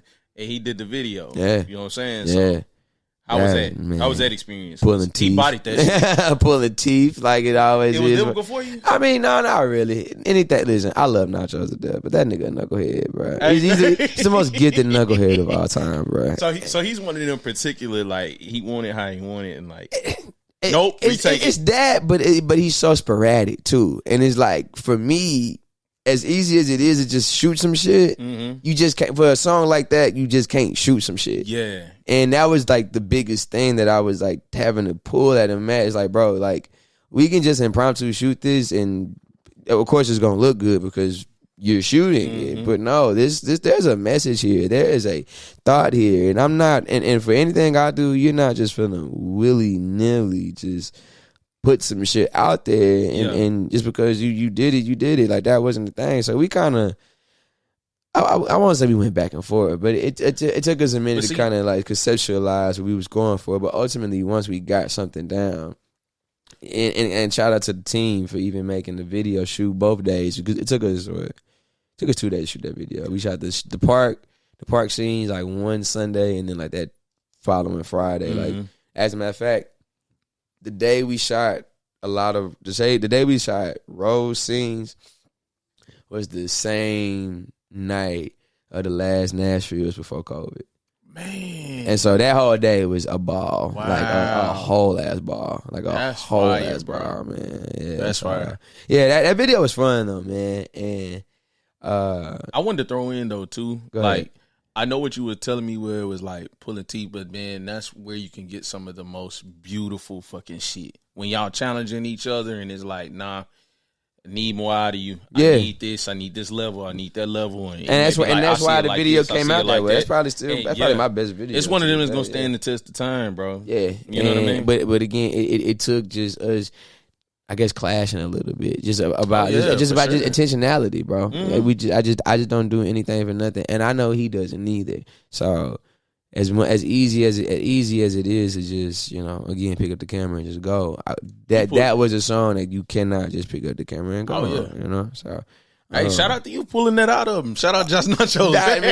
But that was already. He pulled greatness out of him. But the thing is, that was already in him. I just needed him to understand that, like, just as much as it is you behind the lens, ultimately it's me behind the song. So it's ultimately my vision at the end of the day. For sure. And I need that to be as properly communicated, as effectively, and as purposefully as possible. And no matter how good you is, I will not stop, and I will not stop until that gets done. And luckily, I love that. And luckily, like despite whatever it is that we've been through so much together. Despite it is, ultimately, I know one thing, that like when he's tuned in, when he's tapped in, that boy gonna get the job done. Yes, sir. Man, you know what I'm saying? So shout out Josh. Shout out my boy, man. Yes, sir. Hey, but I love you though. I love you though. Yeah. Hey man, that's great. Hey, but look though, man. Niggas want the honest. Niggas want BB. They got it. They got it. Speaking of challenging each other, man. What's one of the members in Funky 10 that just challenge you, like that's gonna pull the best out of you? Whether it's arguing, fighting, whatever. Like, but I'm pulling the best out of you. It's all of them. And honestly, specifically lately, those goddamn niggas Roe and Black Son, we playing FIFA. Ooh. Them niggas get on my nerves. Hey, I be seeing him. He look like he be bodying shit. I'm running shit in FIFA right now. I ain't gonna lie to you. When this interview come out, they gonna be pissed. Last time, listen. They know what's up. Last time I was at the spot, they know what the fuck going on. I mean, everybody, honestly. And shout out Bizzo. Shout out Big Bro. Funky 10 is his idea, his branding of what Nashville is going on right now. Shout out PA Lit, shout out OG the God, shout out B Shooting, shout out all of them, because I think that needs to be said. Like that's something that they came up with. That's a spirit and mentality that they have embodied, and luckily enough, I've been fortunate to be around them, grow around them, make music around them, to be kind of like blessed to even be affiliated with that whole thing. But to answer your question though, all of them challenge me in a way that makes me get out of my comfort zone just a tad bit. Makes me want to go a little harder, because you know all the niggas can rap, bro. Every single one of them can rap, man. And no two niggas are alike. A Brian Brown song and a KB song ain't gonna sound the same. A Rose song and a OG the God song ain't gonna sound the same. A Bizzo song and a Black Sun song ain't gonna sound the same. A A-Lo and Tremaine song. It's all different, but it's all us. It's all this, you know what I'm saying? So whenever we all get together, it's easy to get inspired, because you know that whatever the beat is, whatever the idea is, whatever the motivation is, niggas is not only gonna attack it and do their best to bring that feeling, but also they gonna do it at a rate and at a passion, so like vigorously and intentionally that you can't help but to get juiced up just watching niggas just record and put in that work in that time, man. So I can't necessarily I can't pick one person, you know what I'm saying? It's so like everybody inspires you in a different way. I will say though, as of late, whenever me and KB link up or whenever we done got the cooking, good times. So I want to cook with KB a little bit more. I want to cook with Bizzo a little bit more too. You know what I'm saying? Like I've been a fan of theirs since I came into the scene, man. So I want to cook up. I want to cook up with both a little bit more. But in terms of who pushes, we all push each other, man. That's hard, man. We all push each other type shit. Hard. So. Hey, all them fellas is cooking up with fire, man. That's one thing I can say about y'all. Absolutely, man. Like, y'all taking y'all time and y'all diligent with it, and And just with you even being affiliated with that group and just being around and chilling in like that essence and that energy is pushing you in the creative space. So yeah, and then, I'm excited. And that's another thing too. Like, you know, even with somebody like me and OG, like I've known OG for years, man. But like even to the point, like when I think of like my relationship with the whole squad, like when I think of Funky 10, I think of when OG was in his wreck and I was getting off work and bringing Hatties to him. You know what I'm saying? Like that. You know what I'm saying? Like that's the relation. Like we go back in so many like random but weird ways, but like we take care of one another regardless, man. Type shit. So that's like, of course, the music is like the basis and the foundation of it, but everybody has their own like relationship with one another that, you know, it makes what you seeing that much more like genuine and authentic, knowing that everybody got like some random funny story or some type of moment with one another, man. So just the fact that we are cooking just make it 100 times better type shit for real. Fire. Yeah. You got a memorable moment in the studio? Just period, just in general, throughout the career. Would you believe me if I told you I was in the studio with Wide Nick and Long Nick at one point in time? What? You remember the wide? You remember the little skinny white dude? Yeah, the dude. And then the wide.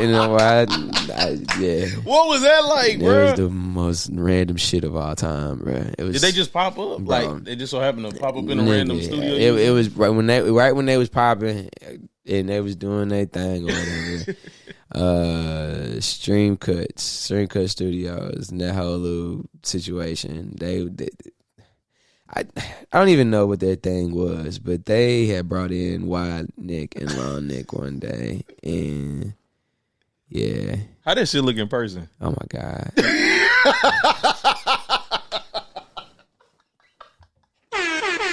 Never mind. Next question, man. We're gonna talk about it. Fuck that. Listen, God don't like ugly. She love me though. That being said, your boy Long Neck look like one of them old men in Black Monsters, little skinny joints, and motherfucker. Wide Neck, I ain't gonna say nothing about it.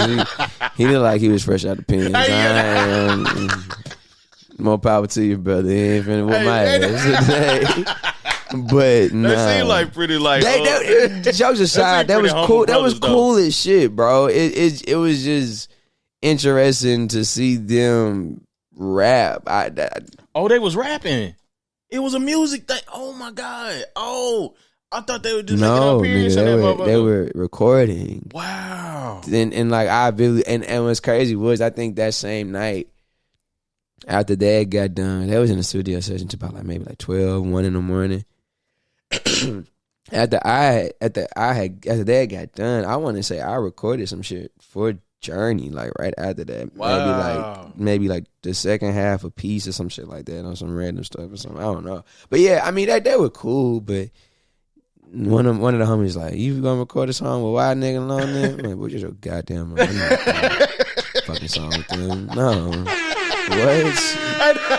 No. We'll chop it up, but I mean, if the check right, sure, man. Yeah, hey, Wide Nigga, I got you one, fool. No, it's not happening. I'm sorry. It's not my thing. Hey, that's funny as hell. Yeah. So, man, I mean, you have so many different styles to you. Yeah. You have so many flavors. Yeah, that's man, I got so many studio stories. That's nice. Yeah. I was at the Dreamville sessions, fool. You went there? Yeah. How was that? That's crazy.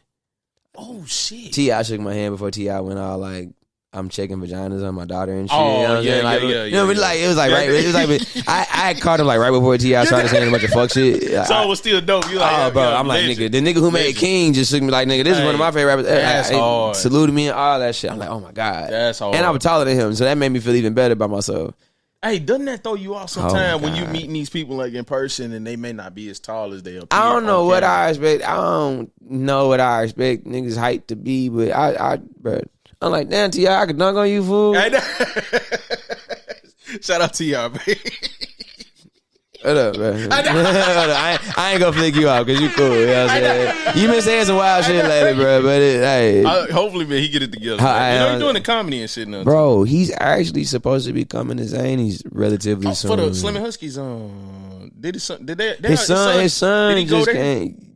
Yeah, Damani. He just did the unplugged shit, but I'm pretty sure I heard on the radio the other day that like he's coming to Nashville, like his comedy debut, like his Nashville. Yeah, that's a legitimate thing, for real. Wow. I forgot who the main act card is on that bill, but I'm pretty sure he's coming to Zany's relatively soon. Yeah, that'd be interesting. But yeah, I was at the Dreamville sessions. That was dope as shit, man. That was nuts. Did you meet anybody else there like that stood out?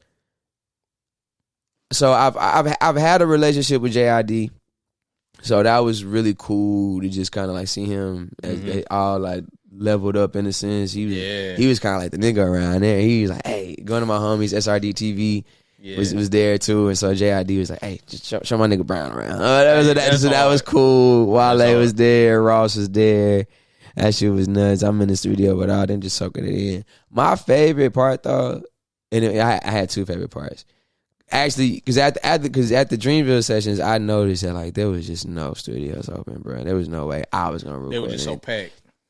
It was like survival of the fittest in that bitch. Man. So, like, I probably could have tapped in. Because the one dude, Christo, I should have tapped in with Christo. Christo, the producer, was in this one little, like, mini green room just spaz. And that shit was hard as fuck. I should have stayed in there and just tapped the rap. And I didn't take the opportunity of it. But the funniest... Is your approach different now? Like, with that? What you mean? Because I had heard from Brian, like, he had went to, like, a Issa Rae camp. And he was saying, like... I think it was before that, but I think he had went to a camp before that one time, and he was saying it was crowded, like what you were saying. So he was saying his approach the next time he went around was like, "I'm finna just go in here and just." Now listen, you do the Dreamville sessions now. Fuck all y'all. I'm better than all y'all niggas. Fuck all that shit. Let's go. Let's fucking go. Yeah, let's go. No, let's get it. But to answer your question, the one person who I didn't meet, but his aura was just so like. Young Nudie, bro. I fuck with Nudie. Listen, oh my god, he is a fucking Nudie. I don't know what it takes to get the feature, bro. I love you, dude. You are that nigga. And shout out Nudie, man. I fuck with you. It's just so hard, dog. The thing is, at the Dreamville sessions, it was at I think it was at Treehouse Studios in Atlanta. Big famous studio. You walk in, you see the Outkast plaques, you see all the plaques, like beaming. And as best as they could, because they was making studio rooms out of rooms that weren't even studios type shit or whatever, bro. They everywhere that could be a studio that had the potential to be, they was doing their best to. And there was just this one space area of the room that like you could almost feel was just different from everybody else's. And so I think JID was showing me around. He was like, or maybe it was SRD. He was like, Nudie something. He was like, Nudie over there. And you turn around. It's just a bunch of niggas in black. The studio is red. I look in there. Yes, sir. Some nigga who looked like he was ready to shoot just for no reason, looking at me like I'm crazy. I'm like, I'm being a fan right now. My bad, y'all. But like, that's one of my favorite rappers in that room. I know that's y'all homie. Can I get through y'all real quick and go check with this nigga? That's hard. His man. People look like a black hole. It was everybody was in.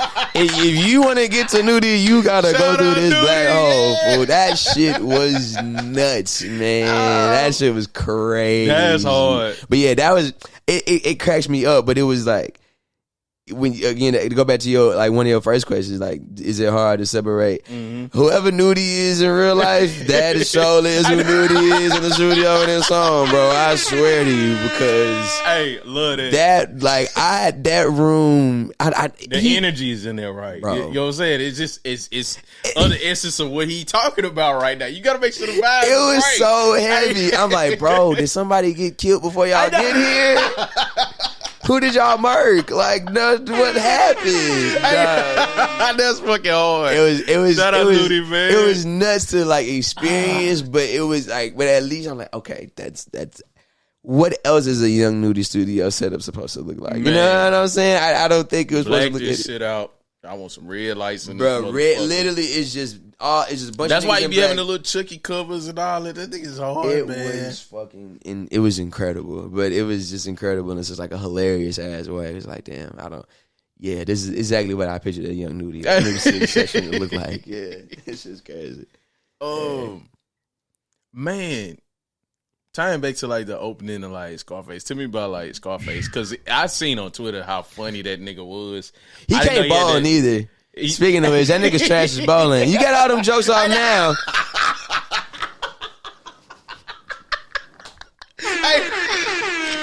You got all them jokes off now, nigga. You can't ball. Talking about my ball got a spin on it. I don't give no fuck. The hell? Man, hit this strike or not, man. Nah, he ain't strike. Big gutter ball. Fuck out of here. Hey, shout out to Legend, man. Yeah, man. Nah. That's true as fuck. I don't give a fuck. What he say? Man, that's great, man. That's great. Nah, he was hilarious. He's a good DJ, too. There was at one point where we're sound checking. I'm freestyling while he's scratching on the turntables and shit, man. Just a super down-to-earth ass dude who you can tell done been through a lot and done seen so much, but he still treats everything like he just started the game off, bro. For real. When did it come to taking pictures, hanging out, and shaking niggas' hands? He bought niggas shots after the show. That's hard. His son was fucking with me hella tough. His manager dude, what's his name? Was it Uki or Aki? Oki was his merch guy name. Oki was like, bro, you cold. I thought she was from Philly. I'm like, nah, bro, I'm from around the corner type shit. You know what I'm saying? So yeah, it was a beautiful night, bro. It was an extremely beautiful night because, again, it was kind of like how the Freddie Gibbs show went. I had just mentioned the cause. I forgot you did that. Damn. Yeah, man. Oh, man. Bro. I forgot you did the Freddie Gibbs show. The list of people who I've opened for is kind of crazy. Tech Nine. You got a nice list. Freddie Gibbs, Scarface, Lido. I opened for Jack Harlow right before he popped off. I just opened for Snow the Product not too long ago. DJ Premier when I did the whole boom bap shit a couple years ago. I feel like it's so many people I'm forgetting right now.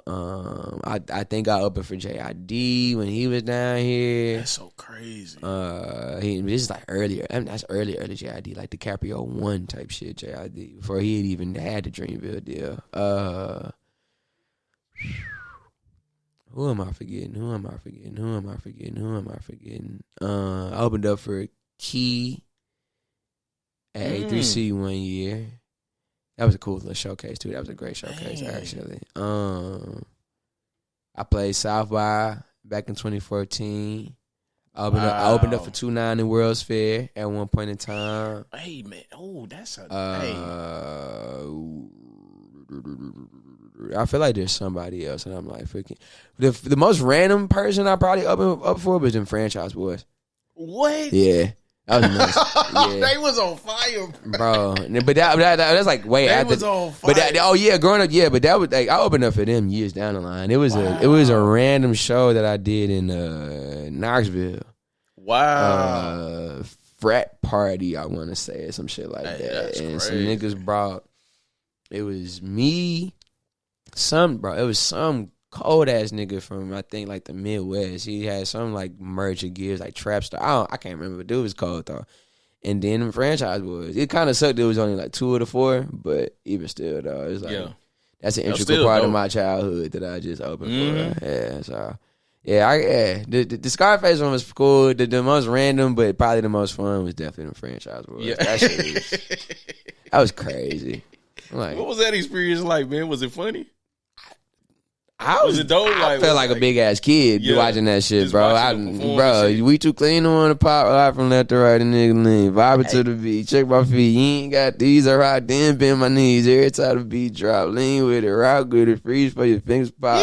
Purple lean, purple green, grams of the size. What the fuck you mean you ain't seen Buddy on the block? They call me Dr. Doc. I prescribe what a nigga need. Make a lean and rock. Old school people patch your V. Like, it was just, hey, rest in peace, Buddy, speaking of which. That's one of my best, rest in peace, Buddy. And even that song, I was joking with a friend recently. That's the most, like, passionate get up and dance song ever. Niggas is rapping their ass off just to make sure niggas dance, bro. That shit was crazy. But, yeah, man, it was just cool watching my childhood in front of me for a little bit of time, man. Because they did lean with it, rock with it. They did. I think they like me. Because I think it was come on, man. it was the tall nigga. Was you up at dancing in the crowd? No, rest in peace, Parlay. Parlay was the one who made that version. No, I definitely was. Oh my god, I was on stage. That's hard. Hey, yes, sir. The fuck, no way. Like, no way, I'm not. No way. Yeah. It was the tall nigga. I guess that's Buddy. It was a tall light skinned nigga.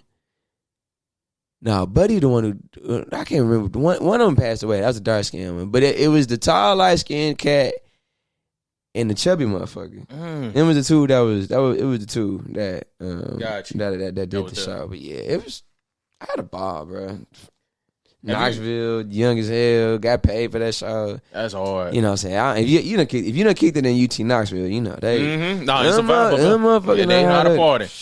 They know how to party up there. I done been up with my dogs. Yeah, you know what I'm saying? It was a good time for sure. For sure, man. Do you have any game that any of them dropped on you that just stuck out, like that you carrying with you within your journey right now?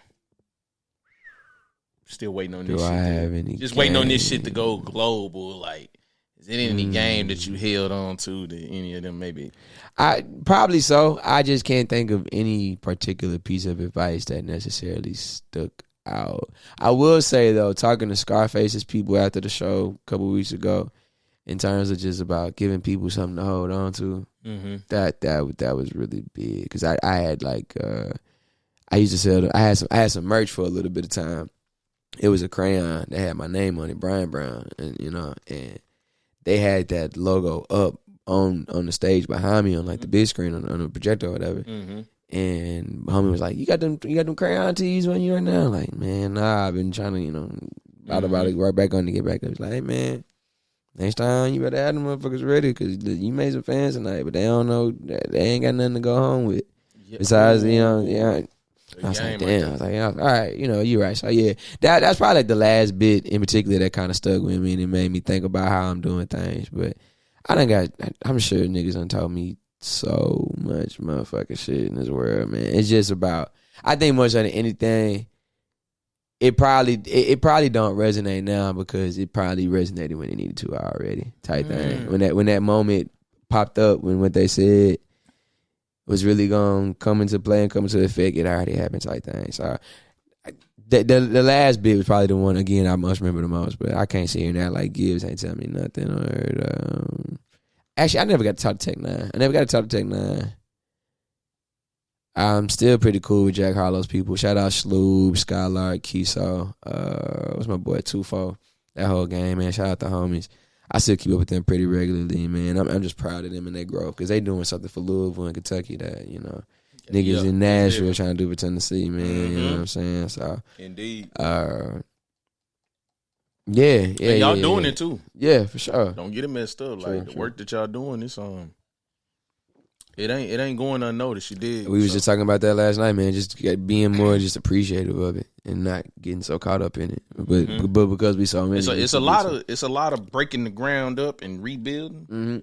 But it's gonna pay off. Y'all are some of the core pieces that's here that's really laying the foundation and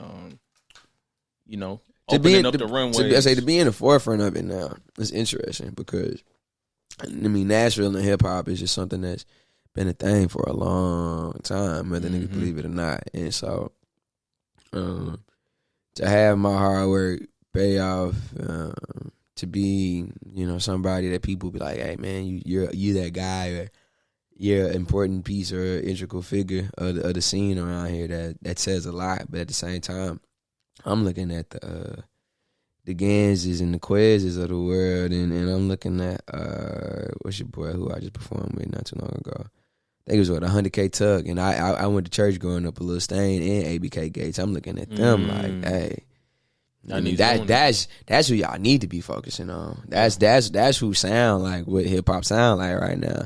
And granted, look at us too. You know what I'm saying? I might not, you know, sound out. I might not sound quote unquote like that, or we might not be talking about the same things. But we all come from the same places. I vividly remember after the Broadway show, the one I did on Acme, me and Lil Stain had a moment. Like, bro, we went to church together. I'm like, nigga, what are you talking about? And then he explained it. I'm like, holy fucking shit, we really did go to church together. You know what I'm saying? So that's the cool part now. It's like folk that not even that much younger than you, but it's enough of a gap to be like, damn, I wonder what they got going on. Can't necessarily say I inspired them or anything like that, but just to know that maybe, just maybe, they might have seen me doing my thing and be like, you know what? I remember that nigga. And, you know, maybe there is, maybe I can do that too or whatever. And then how they doing it too. That's the thing about Nashville. I don't sound nothing like ABK Gates. ABK Gates don't sound nothing like Gans or Gans or Quiz. They don't sound nothing like what's your boy Lotus. They don't sound nothing like, he don't sound nothing like Triple Play Squeak. Yeah, she don't sound nothing like motherfucking Blazing. It's just it's something for everybody out here, man. And that's another thing. What I was gonna say too is just it's beautiful how everybody is in their own lanes and they all like cooking up their own creativity. It's a beautiful thing, bro. Yeah, you know what I mean. And just to be one of those guys that people consider to be in the forefront and somebody like making a very large impact. It's like, man, I'm not that without the Petties and the G Slabs and the Ducko McFlies, and the D Goods and the Bezel Gangs and the Quanti Cashes and the City Papers, Lido, of course, Buck. Who am I forgetting? Sticks Izza. That boy in the crates Haystack, you know what I'm saying? Like it's like those people have to exist for me to be me, and I don't think that they get their proper credit, and so that's why whenever I do these type of shit, I'm glad these kind of questions come up, because I'll gladly ring off some of the people who I may not have been listening to, but I know they was doing something around here. You know what I'm saying? Quanti Cash ain't got no mural out east for nothing. You know, so yeah, he's a pioneer in the shit. Vividly remember. All right. You know what I'm saying? So it's just one of those things where, again, to coming from where we from, you don't. It's only so much of a plateau that they even think that you can get to anyway. So for me to kind of take where hip hop is gone, you know, like streaming wise and all that shit, and just put my own little feng shui on it and show niggas it's more than just what they think Nashville is. I'm super, super duper proud of that, and I'm proud of everybody along the way walking side by side with a nigga, whether they on their own race or whatever, just doing what they can to do the same thing we all trying to do out here for sure. Yeah. Man, that's fire. Yeah. Let me ask you, man. Just honestly, bro, like, where's Brian Brown at creatively now? Like, finna turn up on y'all fuck niggas. Hey, I like that. Nah, where am I at right now creatively? That's such a good question. I'm in fun mode. I like it. I know that I'm in fun mode. Journey for me was like this interesting but necessary personal manifesto that allowed me to come clean with myself and be honest about how I was truly feeling about a lot of things that I've been pondering or just going through my head over them X amount of years. And so now with that out the way and me feeling a little bit more sure and confident about things, I think this next go around of music, people are gonna be kind of just taken aback. It's like, oh damn, this is thumping. Like this is in your face, and it's kind of like, yeah, to an extent. But you know, if you heard a song like Vanilla, if you hear something like Steely Dan, get them bops in there. You know what I'm saying? Even some of them that bounce. I'm saying even Flavor to an extent. It's a gorgeous beat, but that shit thump though. Oh yeah. And so now I'm just kind of like ready to bring the thump more often than not. Now I'm ready to just really have some fun with it because I'm not as unsure. I mean, of course I have my moments where I doubt myself and it's just me just questioning. That's just us as human beings. I need to stop that. But I'm ready to have some fun, bro. I'm not as melancholy as Journey may seem to me sometimes. I'm not as unsure. I'm not as actually, I'm as curious about a lot of things, but now I'm even more curious about this world in front of me. Like, how do I go see that? How do I go obtain that motherfucker? So, yeah. I creatively, I'm in a very good space because the production that I'm going over right now, the sounds that I'm going for right now, like I've been telling niggas, don't send me nothing boom bap. I don't want nothing to that. I don't want nothing to do with that. I'm in this space right now. I am in full fledged.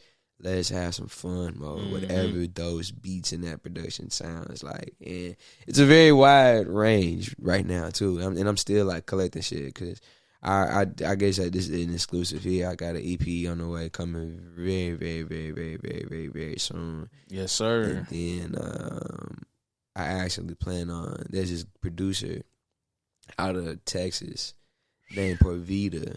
He did, what song do we have together that's out right now? He and this kid named Dakota Carly, they did Ghetto's Hymn for me. Yeah, Ghetto's Hymn is a bop. Ghetto's Hymn is a bop. Yeah. He did that one for me. We're actually working on a collaborative EP together, executively produced by him, and then after that album for sure. That's so that's that. You heard it here first. So there's 2 EPs and an album all coming y'all's way. Hey, come on, Hey, he not fucking around. Don't ask me about shit else.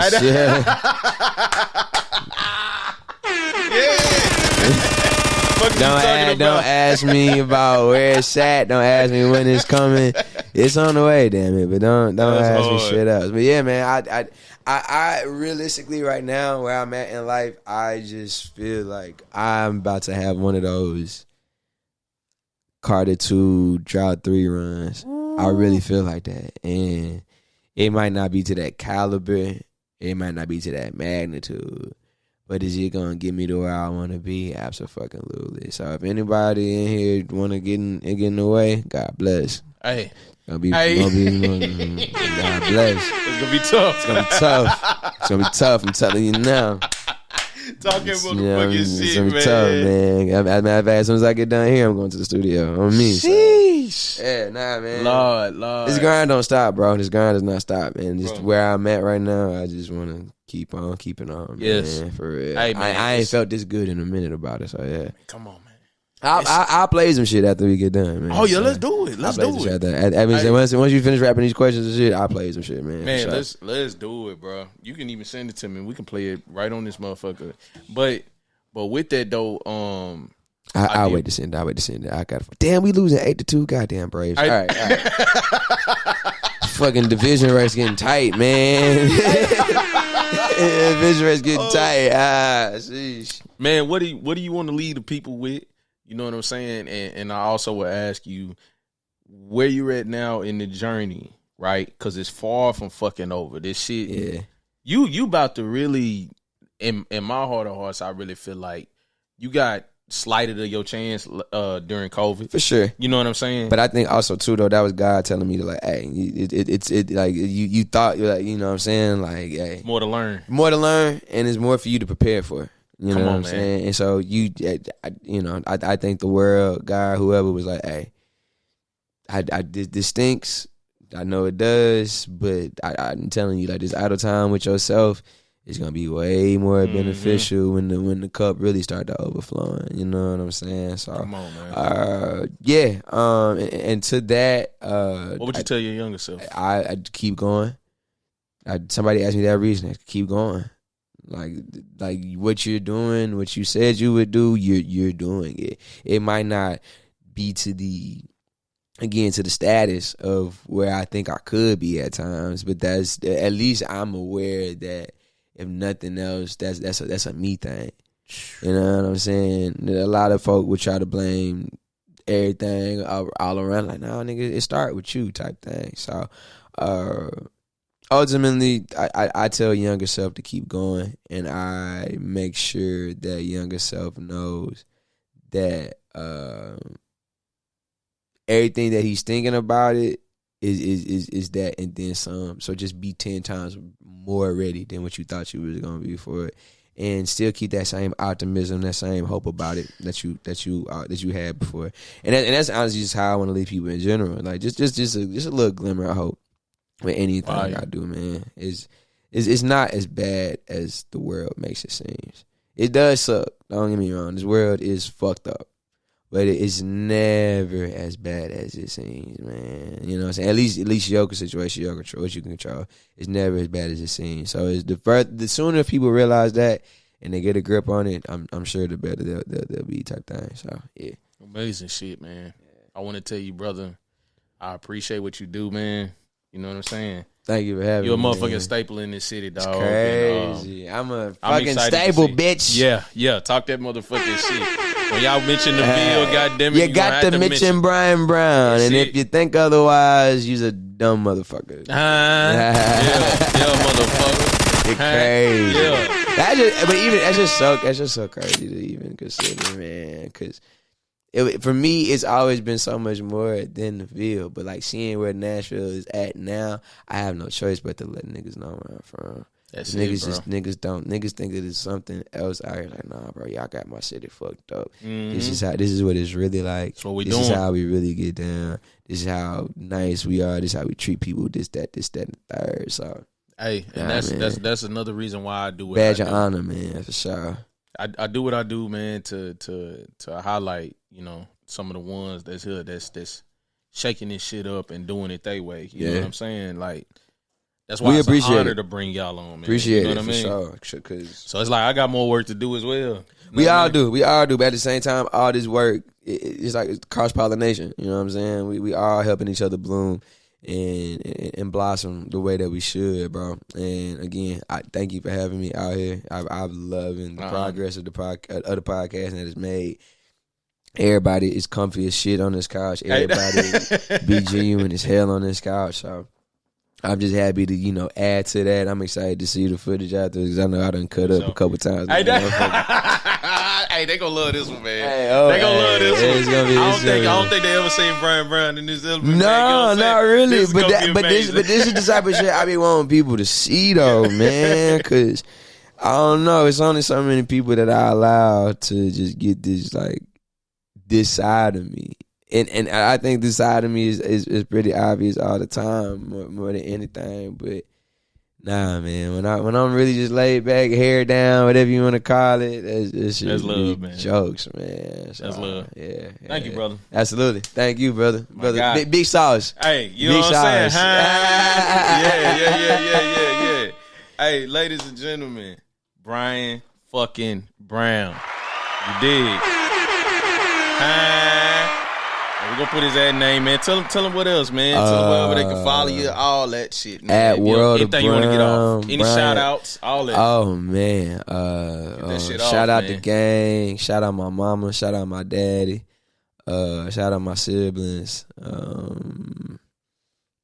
Shout out the whole squad. Ohana. Nobody gets left behind around here. In my heart of hearts, in my blood of blood. World of Brown, WORLDOFBROWN. Apple Music, Spotify, Tidal, Pandora, YouTube Music, Amazon Music, Brian Brown. Journey out now. Vanity Pack out now. 2 Minute Drill on the way. Southern Hummingbird on the way. Blank, blank, blank, blank on the way. The motherfucking legend Brian Brown, ladies and gentlemen. We give him another hand clap for this motherfucker. Yes, sir. Hey, this shit was legendary, dog. Yes, sir. This shit was fucking legendary. Let me send you these records, man. For sure, let's do it, man. Let me send you these records. Hey, you gonna give us the exclusive, people. Let me see how these. You know what I'm saying? Let me see. While he's sending that, man, I want to thank y'all, man. If you made it this long, man, you're a real motherfucker. You know what I'm saying? I love you. God damn it. Follow me at Sauceville615. Follow the Lost in the Sauce Pod. You dig? Subscribe to Out East Network We got more shit coming, man. I'm telling you, it's multimedia, man. It's we're gonna do a lot of cool shit in the future. You dig? Yeah. Just stay tapped in. And yeah, man. God damn it. DM me. Let me know what you think of the pod. You know what I'm saying? If you're a first time listener, salute to you. Your last time listener, God damn it. Thank you. You know what I'm saying? And man, we're gonna keep growing this thing, man. Yeah. But yeah, man, why he sent us some of this heat. You dig. Make sure y'all tap in, like he said with Journey, man. We're gonna tag his album down in the description as well. Please. Any of this new shit. We're gonna tag all that. Damn, what am I? I'm gonna be like, where the fuck am I supposed to be sending this shit to? If you want to airdrop it, that's cool. Or if you want to goddamn, you know what I mean? No. Actually, you know what? I play this little freestyle real quick. Let's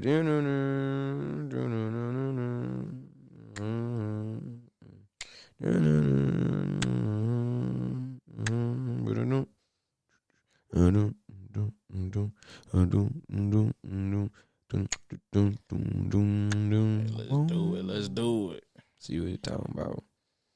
What we can do, matter of fact, I'll let you go on and introduce it, man, and we're going to get into it. Oh, man.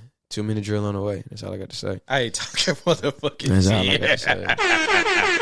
Here we go, man. We're going to have this on the audio side, man. So if y'all want to tap in with it, you know what I'm saying? We're on Apple, Spotify, Google Play. You know what I'm saying? Just hit the links, man. It's going to take you right to it. You dig. But yeah, man, let's get into it. 2 minute drill on the way.